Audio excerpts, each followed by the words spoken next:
Hello, what's up guys? My name is Vinod Badhu Thapa and today in this video we will see advanced JavaScript topic in Hindi. So let's begin.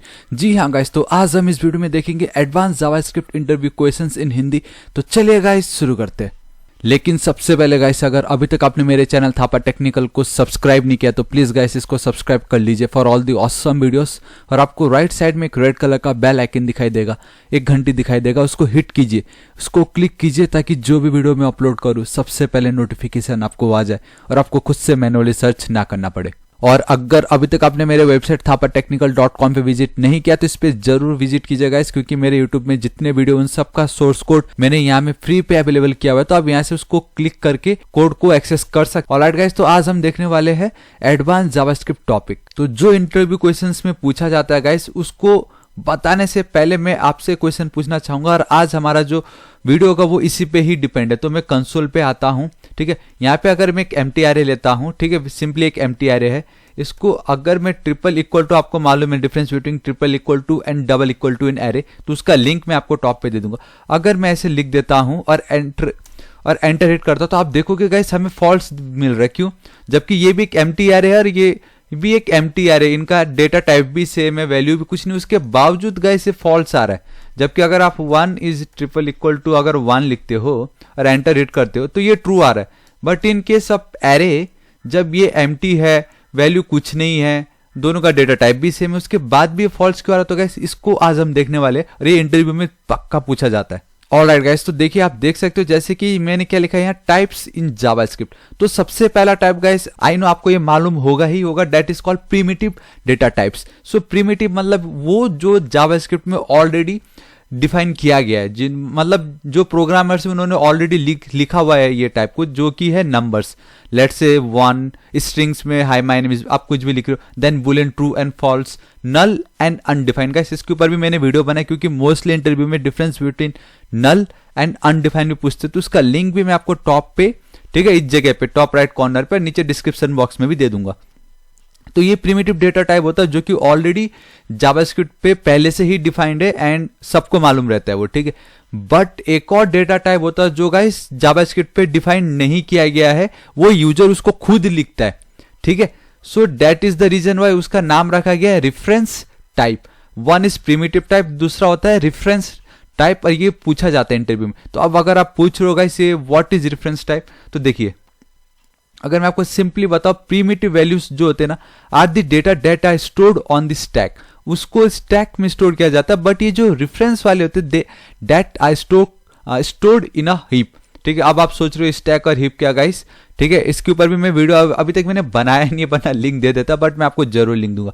अभी बस आपको इतना तो समझना है कि एक प्रीमिटिव डेटा टाइप्स होता है और एक रेफरेंस टाइप होता है.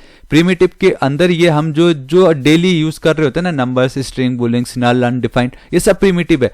इट मींस कि ऑलरेडी जावास्क्रिप्ट को बनाते समय जब लिखा गया था कि हाँ ये नंबर्स है तो इसको हम ये बोलेंगे, स्ट्रिंग्स है तो ये बोलेंगे, तो ऑलरेडी लिखा हुआ, इट मींस प्रीमिटिव है, ठीक है. मतलब जावास्क्रिप्ट को समझता है.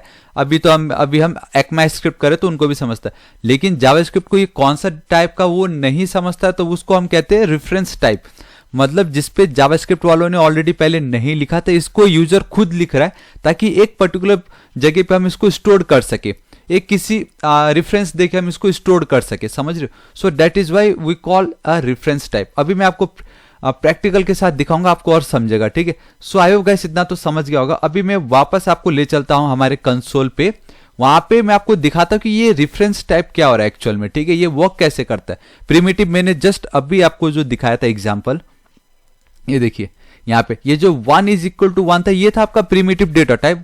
जावास्क्रिप्ट को समझा इसलिए उन्होंने ट्रू बोल दिया, लेकिन एरे और जो ऑब्जेक्ट्स होते हैं they are called the reference type, ठीक है. अब एक्सेप्शन है उसमें भी, बट मोस्टली वही है, क्यों उसी के रीजन था कि गाइस ये आपका फॉल्स आया, समझ रहे हो ना. अगेन आप देखो, इसको मैं हटा देता हूं. अब देखो गाइस मैं एक ऑब्जेक्ट बना लेता हूं, ठीक है. एक लेट एक ऑब्जेक्ट बना लेता हूं मैं, ऑब्जेक्ट 1 नाम से, इक्वल टू गाइस मैं क्या करता हूं, उसको वैल्यू दे देता हूं, ठीक है. ऑब्जेक्ट बना रहा हूं सिंपल, वेल और 5 दे देता हूं. मैंने उसकी वैल्यू दे दी कितनी गाइस, 5, ठीक है. इस तरीके से मैंने एक ऑब्जेक्ट बना लिया है. सो obj1 आप देख सकते हो वैल्यू 5 दिखा रहा है, ठीक है. अब उसी तरीके से मैं एक ऑब्जेक्ट बना लेता हूं, ऑब्जेक्ट 3 करके, ठीक है. ऑब्जेक्ट 3 बनाया, इसको भी मैं सेम वैल्यू दे देता हूं, ठीक है, 5 दिया मैंने यहाँ पे, ऐसे कोई प्रॉब्लम नहीं। अब देखो मैं क्या करता हूँ, दोनों का मैं चेक कर रहा हूँ बोथ आर सेम और not. So obj1 triple equal to लिखता हूँ और obj3 लिख के मैं अगर एंटर हिट करता हूँ, बूम गाइस आप देखोगे अगेन हमें फॉल्स मिल रहा है। जबकि आप देखोगे मैंने एक ऑब्जेक्ट बनाया जिसकी वैल्यू मैंने दी 5, ये की वैल्यू या उसकी प्रॉपर्टी, ऑब्जेक्ट की प्रॉपर्टी उसकी वैल्यू आप ऐसा भी बोलते हो, ठीक है। एंड दूसरा एक ऑब्जेक्ट बनाया, आई मीन ये दोनों है तो वेरिएबल ऑब्जेक्ट, तो उसकी भी मैंने सेम वही रखी, प्रॉपर्टी का नाम भी और वैल्यू भी, उसके बावजूद बोथ आर फॉल्स। तो यहाँ पे जो ये रीजन है वो है रेफरेंस डेटा टाइप का के कारण ऐसा हो रहा है, ठीक है। अब देखो अगर मुझे ट्रू चाहिए तो मैं क्या करूंगा, एक और ऑब्जेक्ट बनाऊंगा, एक और ऑब्जेक्ट बनाया ऑब्जेक्ट 2 और मैंने बोला ये जो ऑब्जेक्ट 2 है it is equal to object 1, this is it. अब क्या हो रहा है देखो, ये एक ऑब्जेक्ट बनाया था मैंने पहले ही, ऑब्जेक्ट 1 का उसकी वैल्यू दे दी, बट मैंने एक ऑब्जेक्ट 2 बना के मैंने उसकी वैल्यू ना डिफाइन करके मैंने डायरेक्टली जो ऑलरेडी एक ऑब्जेक्ट बना हुआ था उसको उसके इक्वल टू दे दिया।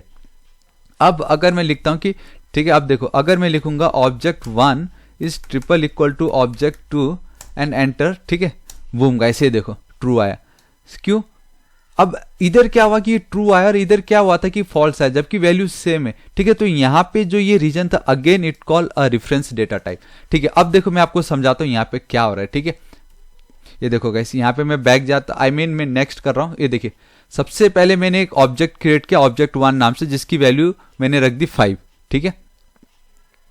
अब जब मैंने ये क्रिएट किया ना तो हुआ ये कि हीप में आप समझ सकते हो आपकी मेमोरी के अंदर या आपके जो भी स्पेस है उसके अंदर जाके गाइस एक बॉक्स बना, ठीक है, उसके अंदर एक वैल्यू स्टोर हो गई। तो बेसिकली इस पर्टिकुलर ऑब्जेक्ट के लिए कोई भी एक स्पेस लिया है, एक बॉक्स बनाया और उसके अंदर उसकी वैल्यू कर दिया उन्होंने स्टोर।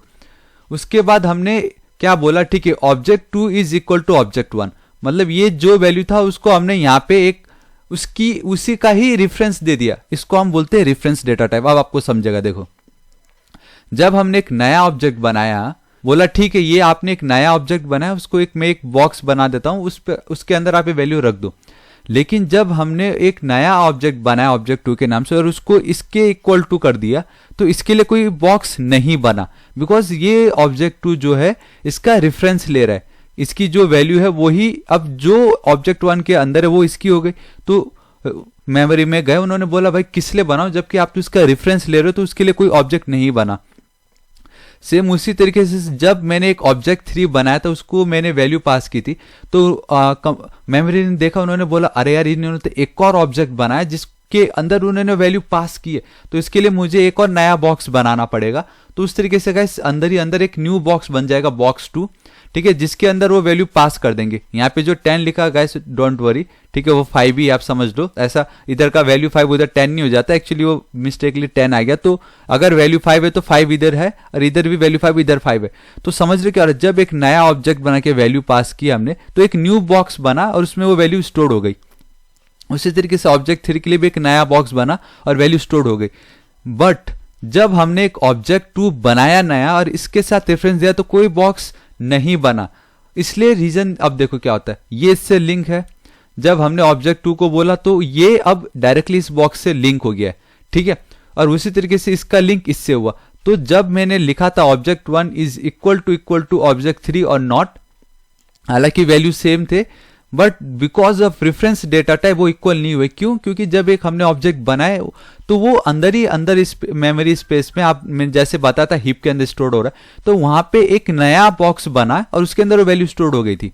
उसी तरीके से ऑब्जेक्ट 3 के लिए भी एक नया बॉक्स बना, तो ये बॉक्स 1 है, ये बॉक्स 2 है, उसमें जाके वैल्यू स्टोर हुआ। So that is the reason why guys वो दोनों इक्वल नहीं है, समझ रहे हो? क्योंकि जब हम एक ऑब्जेक्ट बना रहे हैं उसका एक अलग ही एक रेफरेंस बन जाता है, एक अलग ही जगह एक बॉक्स पे जाके उसकी वैल्यू स्टोर किया जाता है। उसी तरीके से ऑब्जेक्ट 3 का हुआ, और जब ऑब्जेक्ट 2 की बारी आई तो ऑब्जेक्ट 2 ने बोला मुझे कुछ नहीं चाहिए, मुझे खाली ऑब्जेक्ट 1 की जो वैल्यू उसको एक्सेस करना है। सो इसलिए उन्होंने क्या किया, उसका ऑब्जेक्ट 1 का रेफरेंस दे दिया ऑब्जेक्ट 2 को और उसी के साथ ही लिंक कर दिया। So that is the reason why जब मैंने ऑब्जेक्ट 1 इक्वल टू ऑब्जेक्ट 2 लिखा वो ट्रू है, क्योंकि both are pointing to the same box और ऑब्जेक्ट 3 एक अलग बॉक्स को कर रहा है। सो यही रीजन है, ठीक है। सो आई होप आपको समझा होगा। तो यही सेम रीजन गाइस, इसको मैं हटा देता हूं। तो ऑब्जेक्ट का तो आपको क्लियर हो गया गाइस। सो एरे के साथ भी यही सेम हुआ, यहाँ पे, ठीक है। यहाँ पे भी जब मैंने ऐसा लिखा फॉल्स आया, क्योंकि ये एक नया एरे है, ये दूसरा एरे, तो दोनों का अपना एक एक नया बॉक्स बना जो कि अलग अलग जगह पे स्टोर्ड है। So that is the reason why guys ये आपका फॉल्स होता है, बिकॉज ऑफ रेफरेंस टाइप। समझ रहे हो? तो आई होप गाइस आपका डाउट आज पूरा क्लियर हुआ होगा कि ये क्यों इस तरीके से फॉल्स आ रहा था। समझ रहे हो? सो गाइस अगर आपको मेरा वीडियो थोड़ा सा ही पसंद आए, प्लीज मेरे चैनल थापा टेक्निकल को सब्सक्राइब कीजिए। देखिए गाइस ये 50,000 होने वाला है, तो प्लीज जल्द से जल्द इसको 50,000 कर दीजिए ताकि मैं आप लोगों के सामने लाइव आ सकूं, ठीक है। और गाइस इस वीडियो को लाइक करना बिल्कुल मत भूलिए, दोस्तों के साथ शेयर जरूर करना, उनकी बहुत हेल्प होगी। और जब आप मेरे चैनल थापा टेक्निकल को करोगे सब्सक्राइब, तो यहाँ पे एक बेल दिखाई देगा, एक घंटी दिखाई देगा, उसको हिट कीजिए, उसको क्लिक कीजिए, ताकि जो भी वीडियो मैं अपलोड करूं सबसे पहले नोटिफिकेशन आपको आ जाए और आपको खुद से मैनुअली सर्च ना करना पड़े। और अगर आपको कुछ डाउट हो तो बेफिक्र होकर आप नीचे कमेंट कीजिए, मैं आपकी जरूर हेल्प करूंगा। So till then guys, thank you so much, take care.